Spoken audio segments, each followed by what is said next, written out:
I went to the local public school where I lived in Canada, which I actually saw last week when I went back, and it's in pretty bad shape, but it's still there.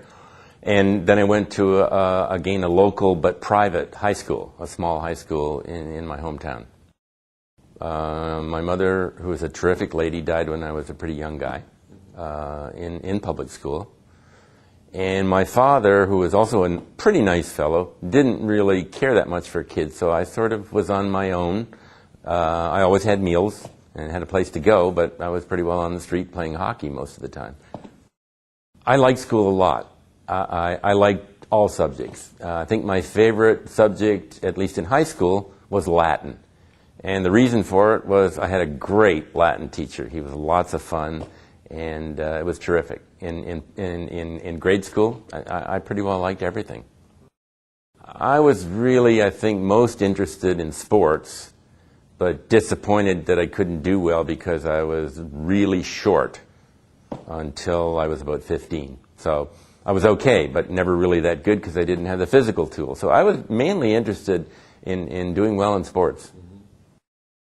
I was a little bit interested in high school, and then when I went to university, I enrolled in geology. And I can't tell you why I enrolled in geology. I guess I like rocks. But 1 year in a uranium mine in northern Canada changed my career. I did not want to do that forever because I didn't think I would live long doing that kind of job. And then I switched into chemistry and loved it.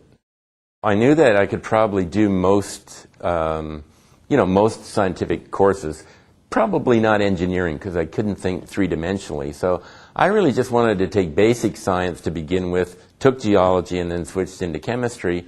But if I had to do it again, and if I'd known how much I liked science, particularly now, I probably would have gone through medicine and then gone into science for medicine. I didn't do that, and I really regret not doing that. Well, my research interests now are primarily in molecular biology, how genes work in cells, but with a real focus on cancer and how genes work in cancer cells and how we can develop drugs to turn those genes off and maybe protect us against cancer or shrink tumors, do things like that. I don't think we'll ever cure ourselves of cancer because cancer is natural. Cancer, is caused by sunlight. It's caused by our own hormones. And so I think that probably as we live longer and longer, one of the ways we can, lead to death is through cancer. And it's not unnatural. Our bodies sort of lose their ability to protect themselves. And one of the consequences is we can get cancer. But what I think we can do is we can use drugs to really help treat these cancers much more successfully. Particularly in the last several years where we've discovered new ways of how breast cancer cells grow. And we've developed new drugs, and they're patented, and a number of people are interested in them. Your work. Yeah, our work in terms of treating cancer.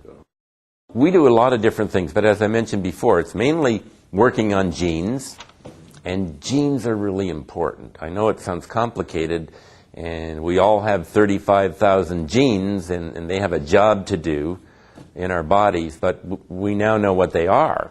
They're not a mystery anymore.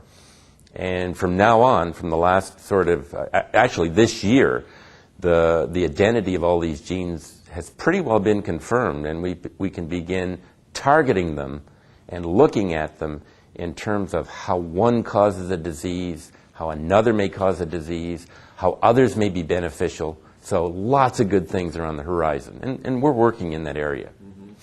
And particularly in the area of cancer. Yes. Okay. Breast cancer, and recently I got involved with a group at MD Anderson with pancreatic cancer. In a lot of cancers in the past we were done for, and those bad ones like liver cancer and lung cancer, we're still not in great shape. But there are better methods of treatment, etc. The one that I'm really excited about is one that we're doing now, which is the worst cancer. Between diagnosis and death is about like 5 months, the pancreatic cancer.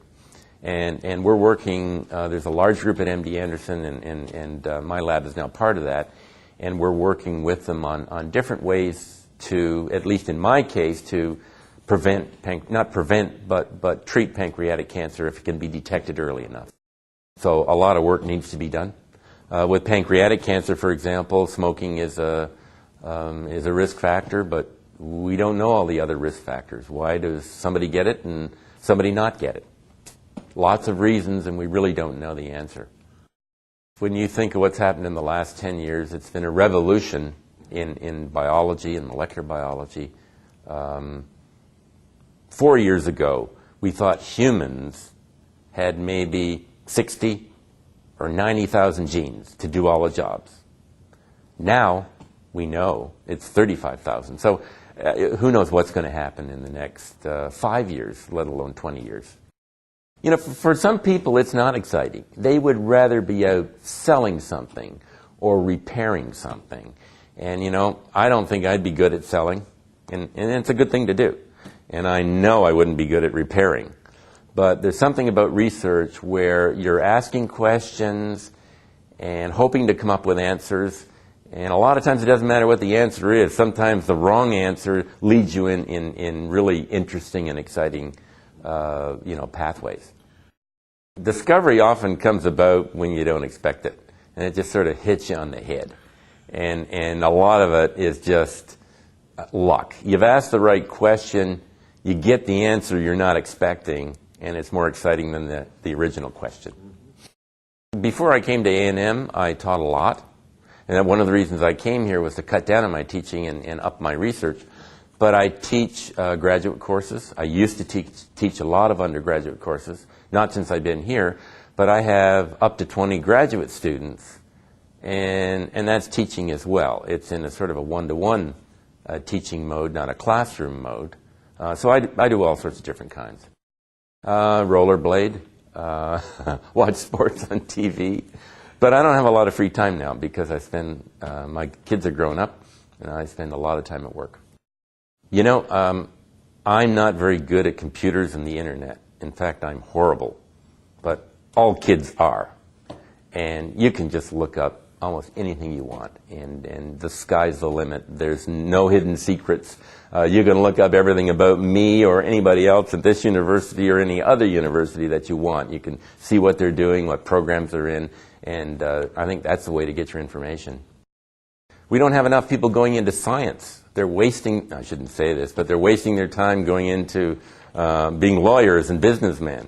And that's not fun. Science is fun. So we need to share it with schools, and we need to share it with the public because most of our research is funded by the public through the National Institutes of Health or the National Science Foundation, and the public's got a right to know, are we giving them their money's worth?